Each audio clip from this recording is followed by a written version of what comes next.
What's going on, guys? Your boy Amazing. We're back with another video, and in today's video, guys, I'm going to be going over the Patience King and Bond team on SKOLL and HATI, and basically everything that I did to actually complete floors 1 to 3 with this team, and showcasing you guys that with the gear sets and all of that. So we're going to talk about it in this video. Let's hop in. Before we actually hop into the video, make sure to subscribe to your boy Amazing. We are on the road to 30,000 subscribers, man. At the time we're recording this video, we are at 25,200 subscribers on the channel, man. You guys have been showing an insane amount of support, and with that out of the way, let's hop in, talk about the gear set, talk about everything, and then we'll hop into the run I actually did, and I have pre-recorded as well. So let's hop in. Alright, guys, so this is going to be the team that I actually used here on the SKOLL and HATI to complete all floors 1, 2, and 3. So I do want to preface right now, this team still needs a lot of investment, guys. It still needs a lot of investment in terms of you attempting with this team.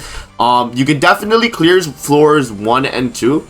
Floor 3 is going to be a little bit of an issue, and I struggled for about, like, you know, an hour or two, give or take. It took a minute till I actually cleared floor 3, and we'll kind of talk about that when we get to floor 3 and discuss it. But the main issue that I came across was that I just wasn't, you know, getting the correct cards and stuff. But we'll talk about it when we get to there. So first things first, let's go over the gear sets and what we are kind of running on every character here. So Freyr here, I'm actually running attack crit resistance. You don't necessarily need to run attack crit resistance. I actually think attack crit damage would be better.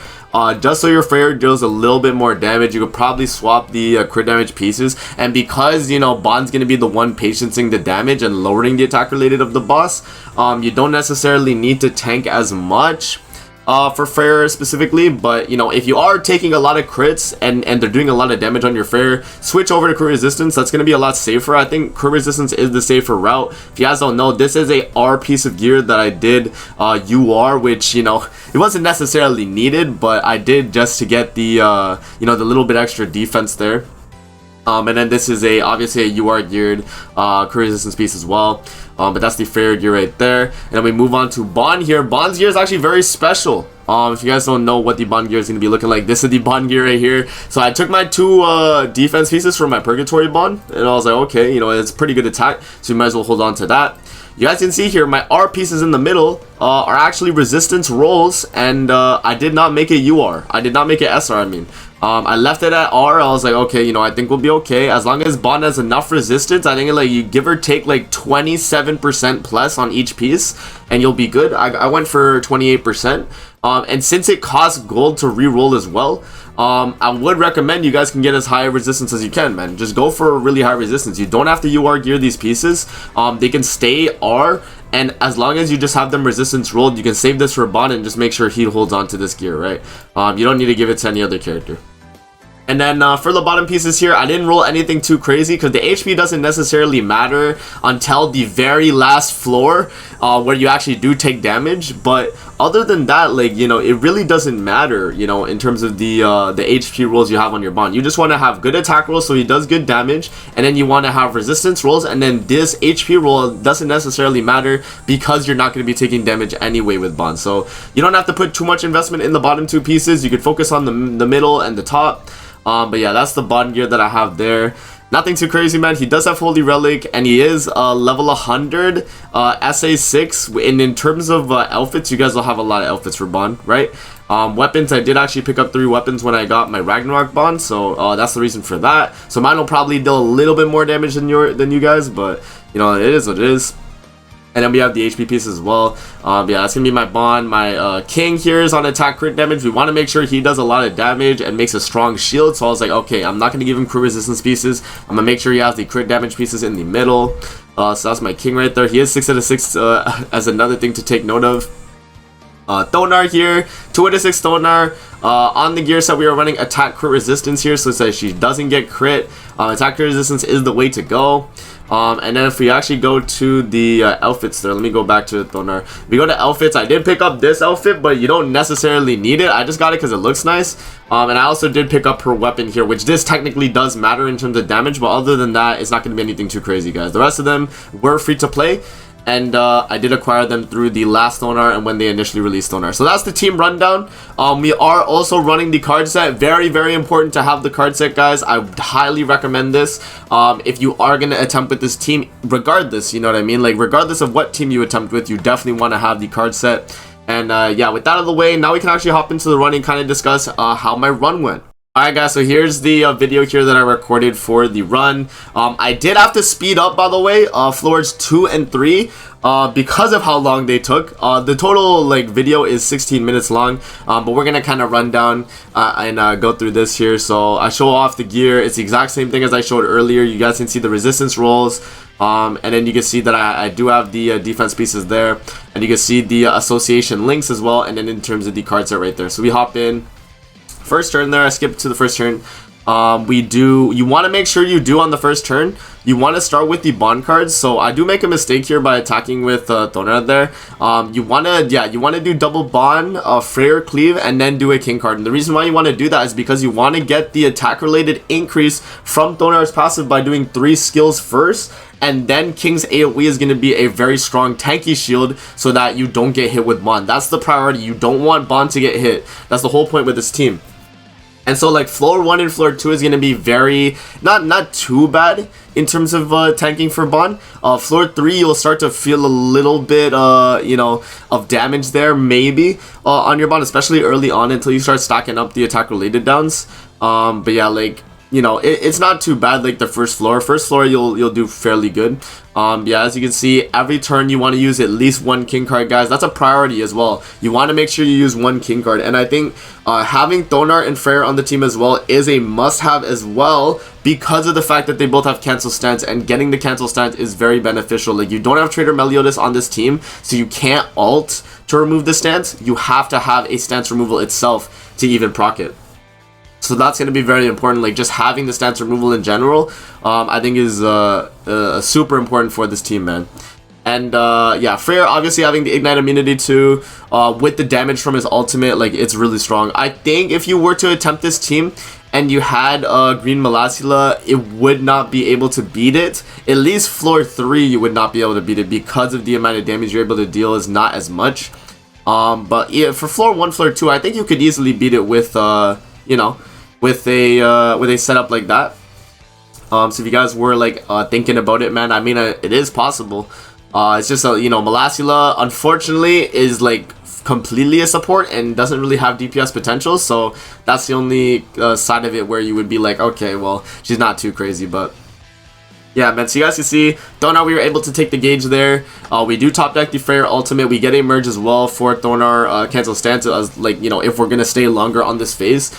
And you know, we do take the hit there. As you guys can see, the shield is starting to proc patience on Bond.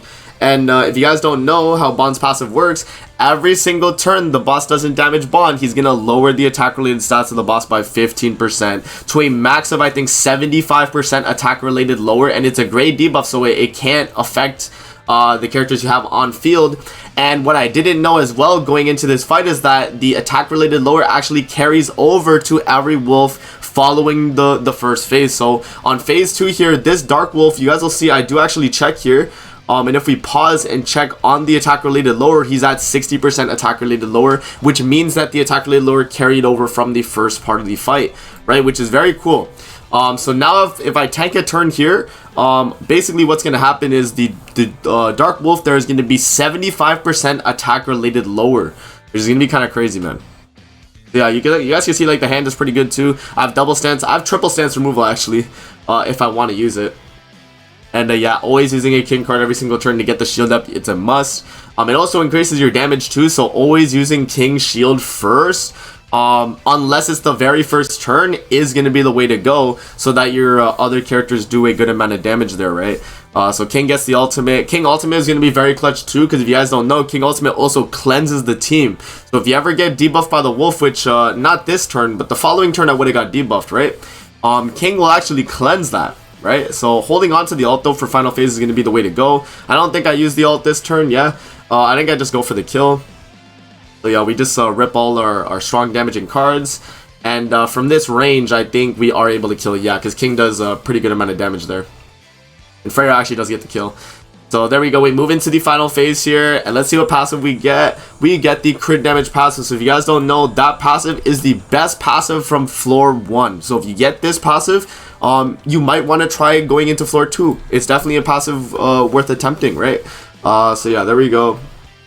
Now you guys can see we have a lot of debuffs here. I'm like, okay, I can hold on to the king ultimate though, but I'm deciding like, nah, I might as well just rip it so we get a really strong shield as well. And then I'm like, okay, let's just follow up. And we want to do some damage on the Dark Wolf as well. Because if you guys don't know, this phase right here, in the way it works is that you have to kill both wolves in the same turn, or one of them's going to full heal and you're not going to be able to kill him because he's going to do 1,000,000 damage to you. And you don't want that to happen, man. You want to make sure you're able to kill both of them in the exact same turn. And that's what's going to make it so you're able to beat the fight. So yeah, another thing to note, guys, is that you don't need a healer on this team because it is a patience team. As you can see, like every hit from the wolves are not able to break the king shield because I just did drop an ultimate. Like the ultimate from king is doing so much damage to where like they literally cannot do any damage to us, right? So I think this is where I actually pull a reset here, which you guys will see. When I do the AoE here, I don't think... Oh no, never mind. I don't do a reset. That was actually a clean W, yeah. So we actually do drop the single target there with Freyr, and we get the kill. So there we are. Done that fight right there, and we move on to the floor 2. So as you guys can see, I put it on ×2 now because floor 2 and floor 3 is where a lot of the run is going to be very, very, what's the word, man? It's just a lot longer, you know, because look how much damage we're doing, right? We don't do a lot of damage on the boss here, and that's going to be, you know, part of it where it's like, you know, this team, if you do want to use this team to clear, is going to take a lot longer to clear in general. Alright, so continuing with the video here. Freyr takes a hit there, and as you can see, when the wolf triple attacks there, if he does triple AoE, just forfeit, just reset, because you want your bot to start attack lowering him from turn 1. If you don't get the attack lower from turn 1, that's going to be a big issue, and you know, you're not going to be you're going to be taking a lot of damage from that, and you don't want to take too much damage. Freyr is okay taking the damage, and that's the reason why I have my Tarmiel link on him as well, so that he takes the brunt of the damage. But yeah, like Freyr is actually the good target to take the damage anyway because he has the all stats up, so he will eventually be able to lifesteal it back up, and he'll get back to full HP regardless. So yeah, and another thing to note about Bond is that his ultimate is gauge reduction, which is very, very good. As you guys saw there, where we were able to take the gauge of the wolf, so he wasn't able to ult us. That's actually very nice. So right here, I think this is where I do a reset actually, because I think I misplay here. And you guys will see why I misplay. The reason why is because we got this attack related lower, and even though we have the 40% out from Thonar, it just was not enough damage to kill him. So I was like, okay, we gotta reset the game. So I closed the game, we hop back in, and as you guys can see, the amazing editing right there, we did edit out that part. So that's very nice. Yeah, so we do the king card, we do the ultimate there, and I was trying to test this, and I don't know if this actually kills. Yeah, this doesn't kill either, but I was like, okay, let me just rock the turn. It's fine. You know, we lost the king card there. We should be okay. We still have a stance removal, so I was like, okay, we don't have to immediately reset. Even if we don't kill, we can still just let it rock with the phase there. So we do the Thonar stance removal. Thonar single target. It barely does any damage, by the way. We actually just don't kill here. And I was like, okay, we gotta reset. So yeah, so literally I have to drop the Freyr ultimate. That's the only way I can kill, because I saw my cards and I was like, if I'm doing that much damage, we're not gonna be able to kill. So we remove the stance, drop the ultimate. Freyr kills with the ultimate there, and we move into the next phase here. And this is where we actually did get lucky. We got some king cards, and we do get a king ultimate too, which is very good, because that means that we're able to cleanse and also get a very, very strong shield. So yeah, so Thonar is going to be doing the damage there. We get a fairly decent shield. He only attacks into the Freyr there, and then attacks into king. But because that is why you guys want the SKOLL and HATI card set, is because I would have got frozen right there. But because I had the card set, you know, king is immune to freeze, so that we keep our buffs. Very, very strong, man. So right there, I was like, okay, maybe we don't have to ult. Right, we could kind of just go for damage, and I was like, oh, let me push the Freyr ultimate as well, because if we're gonna move into the next phase, we want to make sure we have a ultimate on both king and Freyr, because we have to kill the left dog as fast as possible. And I actually don't think I hold on to the king. I actually think I rip it soon here, because I was like, okay, we might as well cleanse, right? Because we are attack related lowered like crazy. Yeah, so I actually do waste the king out here. We do the cancel stance as well. And then we do a good amount of damage with king there. And then Freyr actually finishes it off with the cleave. Moving into the final phase there with the Freyr ultimate. We do get the best passive as well. If you guys don't know, that is the, I think you take 20% more damage dealt from debuffs. I'll edit it on the screen if you guys don't know what the passives are.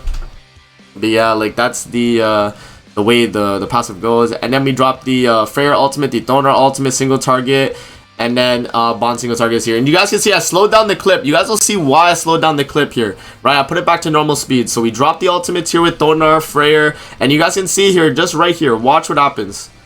Look on this side of the screen, right? Where you see where king is? Watch that side of the screen the moment the wolf dies.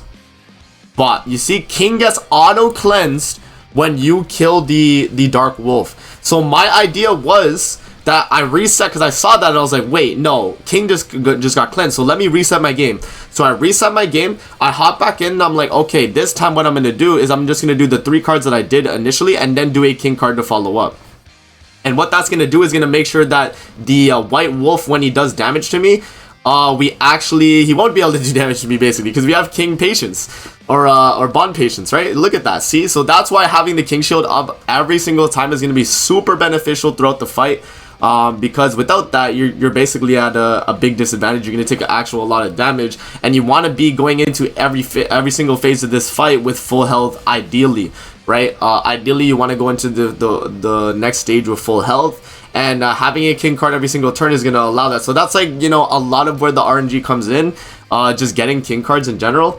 Because a lot of the fight you might not get king cards, and that's where you're going to have to reset. And another thing is, you guys might have noticed as well, I don't know if you guys noticed that, but if we go back a little bit, you guys can see the white wolf got the resurrection buff. So the reason why he got the resurrection buff is because he took, I think, 5 or 6 hits. I don't know the exact amount of hits the boss needs to take to get the resurrection, but I think it's like 6 hits.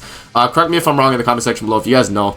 But yeah, so like literally we drop the ultimate there, we do the single target, and then we have you know, a pretty beefy shield. We're not going to take any damage there. We have everyone at full health, so I drop the king ultimate, and we do actually win the fight there. We beat floor 2. So now we beat floor 2, we move into the floor 3. Floor 3, by the way, if you guys don't know, this took me I'll give or take, this took me about let's say like 2 hours on and off trying 2 hours. So that's something to take into account, okay? The fight is very, since it's long and the amount of turns it takes to clear is long, there's a lot of RNG involved, because you need to top deck you know, a king card every single turn. You have to get a cancel stance, and that's going to be very important, right? It's going to be super important. So if I don't get the king cards that I need, I'm not going to be able to, you know, create a shield, make bond patience the boss, and that's going to cause me to get an L. So a lot of the run I was, you know, not getting king cards. It just came down to the RNG of me not getting them, and it was very unfortunate, but we did finally get the run here where we were able to beat it, and this is the run right here. And yeah, it actually was fairly smooth, considering what we were able to do. So as you guys can see, we always do the cancel stance whenever possible. We got the gauge reduction with Thonar there, and luckily it was a rank 2 gauge reduction as well. So because it was a rank 2, we were actually able to damage him, because he does have the defense related buff that he gets. And when he does get that, it's very hard for Thonar to do a rank 1 gauge reduction and actually damage him too. It's actually very hard. So yeah, so now we've kind of lowered him, I think about 45% attack related at this point. So we dropped the king ultimate there, and the king ultimate's actually going to do a really good amount of damage, remove his buffs, and it's going to make it so that we have a really strong king shield here to tank the ultimate. So even though we did not take his gauge here, I was like, okay, we dropped the king ultimate anyway, so we're actually going to be able to tank this ultimate. You guys will see here. Right, so he drops the ultimate, only 20k damage on the shield, and we actually tank it completely fine. And we do top deck a cancel stance right there, and I'm like, okay, we can push the Thonar ultimate while killing the boss, and that was the way to go. So we do the AoE there, we drop the bond ultimate, boom, we move into the next phase. And as you guys can see, the invincibility, or not invincibility, the immunity there that Thonar had because she had max gauge, she would have got frozen. And King here is on gauge reduction, Freyr is on defense related down, and then Bond is on alt seal. So I think that was probably the best case scenario I could have gotten on this phase. because we want to, you know, get out of this phase as fast as possible. And also, in terms of the debuffs we got there, those were the best possible ones. And then that passive right there, guys, I'll go back so you guys can see the passive again. But that passive is the character with the lowest HP percentage will be guaranteed crit. So it's very unfortunate, but it's not the worst passive possible. And so we start this turn where Bon is frozen. I'm like, okay, that's actually a really good starting turn. Because Bon is a character that doesn't need to really be doing damage. If he gets frozen, it's fine, right? It's perfectly fine if Bon gets frozen. That doesn't like immediately remove the attack related or anything like that because he hasn't taken damage. And King's Shield can also still overlap a freeze anyway, so you don't have to worry about, you know, that being an issue. And you guys can see their King got frozen, but I did top deck another King card, so I was like, okay, I can push King Ultimate. And that's where, like, you know, having RNG, especially on this part of the fight, is very important. And I also made sure to check the Thonar there because I was like, can I get the attack related up with King? But unfortunately, I wasn't able to. And you also have to push a King Ultimate as well when the boss on the right here is actually doing the buff, because that's the only buff removal you have is on the King Ultimate, right? So I do the AoE there with King, and I'm like, okay, we can maybe, you know, just rip a Bond card as well. So I'm like, okay, we just rip the Bond card. We don't do too much damage, 82k, but it was still enough to make sure that Bond patiences, because the boss actually was not damaging Bond. As you guys can see, it was only able to damage the rest of the people, and then we also just patience the rest of the hits there as well. Another thing to know is, you know, as I mentioned, King Ultimate cleanses, so we completely remove the attack related lower that we get, right, which is very important. And I also just checked the Thonar passive again so that Freyr was able to get it on his attacking cards, right? So you guys can see we do the single target. Freyr doesn't get it, but then he gets the attack related up right there. I don't know if you guys saw, he got the attack related up right after this first card. Yeah, attack related increase. And then when we do the second card, it's going to do a little bit more damage. That's what I was trying to go for. And then from this range, I was like, dang, this is very rough because we got extorted. We are going to tank this because I just King ulted, but this is kind of rough in terms of the damage we take. And because I had Freyr Ultimate 6 out of 6, we were actually able to kill the left wolf right there. Very, very lucky.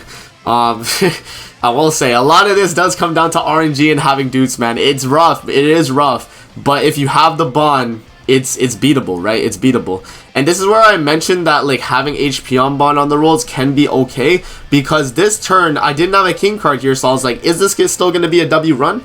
We're gonna have to find out. Luckily for us, we did get a gauge reduction, which was very good, so that the boss was only attacking us once. If he was to ult us there, we would have lost for sure.